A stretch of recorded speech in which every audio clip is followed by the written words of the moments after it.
Welcome back to Haunted and Historic Australia for another episode in our Criminals, Cutthroats and Convicts series.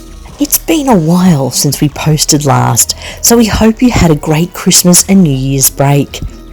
And we're getting right back into it with some of our well-known underworld figures.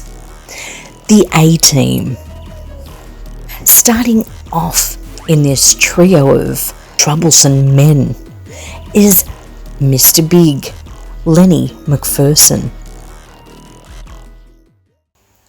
Leonord Arthur, Mr. Big McPherson, reigned near to, and for the best part, at the very top echelon of organised crime, first in his hometown of Sydney, New South Wales, to encompass every major city in every state of Australia, and even had interests overseas, which included making money with made mafia members in Chicago, Las Vegas and Los Angeles, being directly and indirectly involved in very high turnover criminal enterprises, with his closest allies George Freeman and Stan Smith.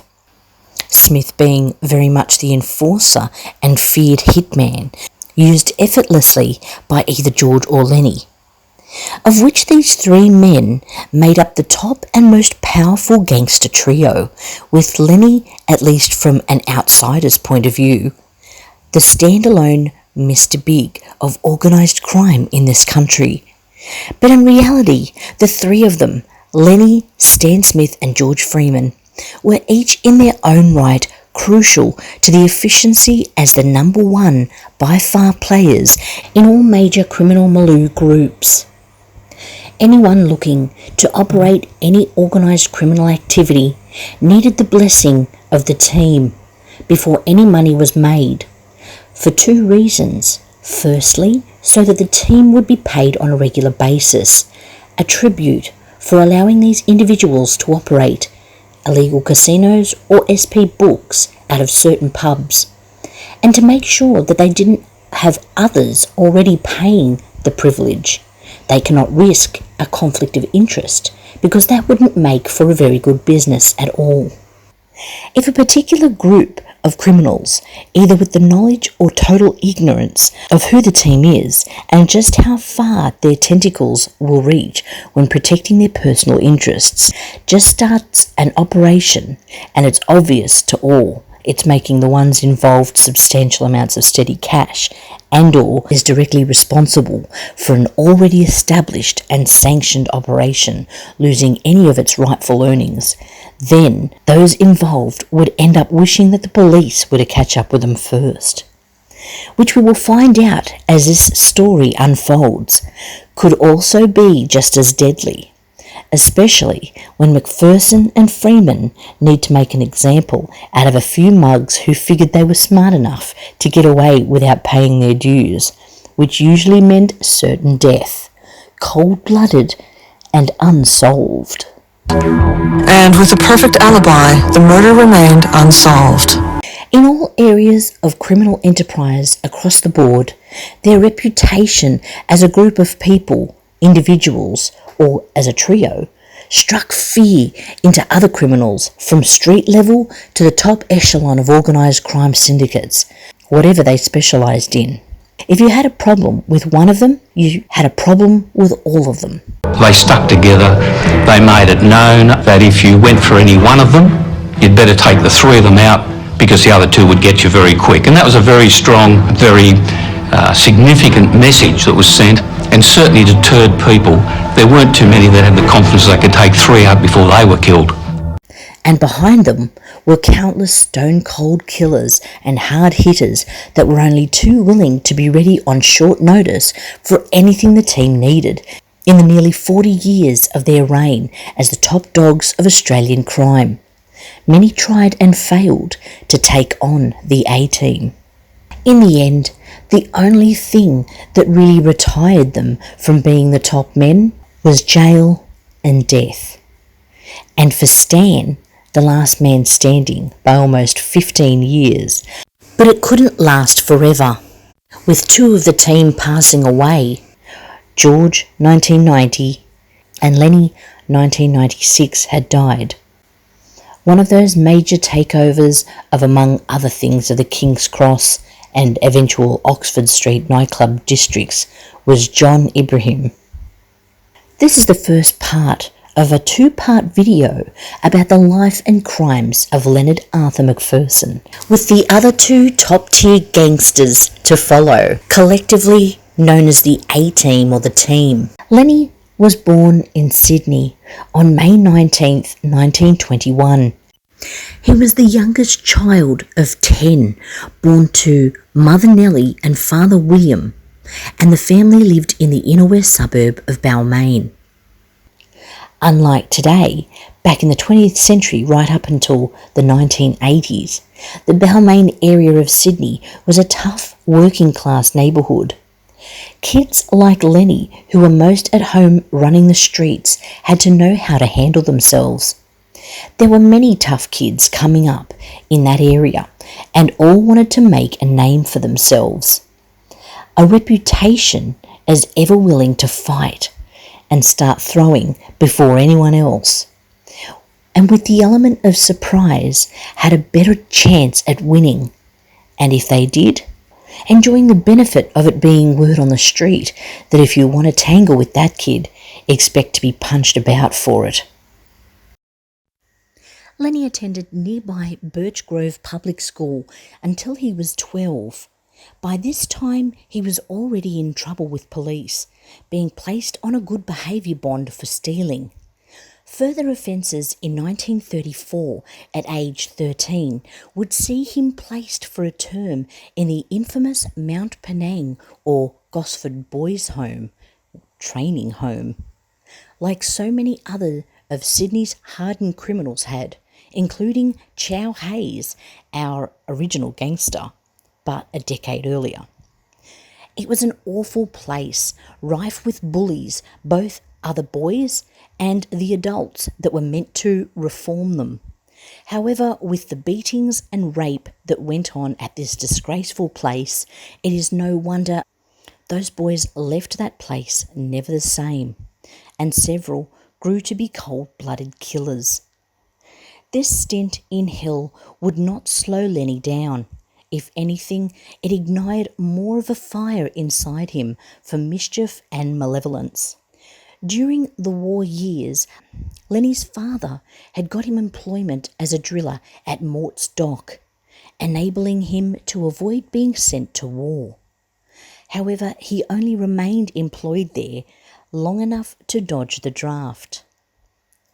In 1940, at age 19, he marries Dawn Joy Allen, 16, at a registrar's office in Rozelle. No flash wedding as yet for Lennie. During the 40s, Lennie's first criminal conviction was for possession of stolen goods. Found guilty, he did 12 months at Long Bay. Charged again for a similar crime, he had a further 18 months added. He was sent first to low-security prison, Glen Innes Farm, and then transferred to maximum security in Grafton, as his behaviour was undesirable.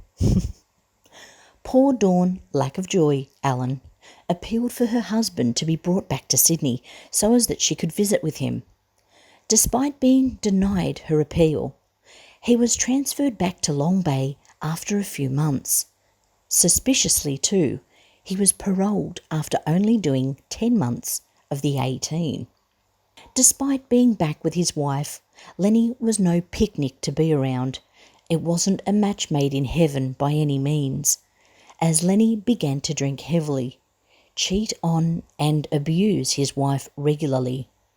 This goes on throughout the marriage to the point she divorces him after he almost kills her some 20 years later. But we will get to those events in part 2. Lennie throughout the 40s strikes up an association with Chow's mate William Joey Hollowbone. But the friendship doesn't last, after Hollowbone believes Lennie tips police off and has him arrested for robbery. Joey retaliates by orchestrating the gang rape of his pregnant mistress. Disgraceful. More fuel in Lennie's fire. And just on a side, it's possible that he did tip off police at this point. By the 1950s, Lennie, in his 30s, idolizes the mafia, especially Al Capone, Chicago mafia boss, even making contact with a Chicago outfit in 1951, but was picked up and fined for having a forged passport under his brother's name. Suspected informing sees him escape prison time for 3 years after various law-breaking, but after being caught breaking and entering in 1953, he is thrown back in the slammer for 3 years. While in prison, he gets a further year added on various other crimes, including possession of contraband and a firearm in a jail. Lennie is a madman. Once released in order to appease his parole conditions, he opens a motel, or safe house for crims, above a private car park in Balmain, using this motel as a cover for his lavish income for the next 20 years. Throughout the remainder of the 50s and into the early 60s, he starts to build his own outfit, setting up various organised crime networks, consorting with other crims, helping them hide out, and teaming up with corrupt cops, informing on others where it suited and assisted his own dealings. Lennie was getting a green pass to continue his criminal endeavours, and he would make the most of it. Wow. Lenny McPherson. Lennie's rolling in money, and he's at the top of his game. He's meeting lots of new people, gangsters, other criminals. He probably sees himself as a gangster too. He's living the high life.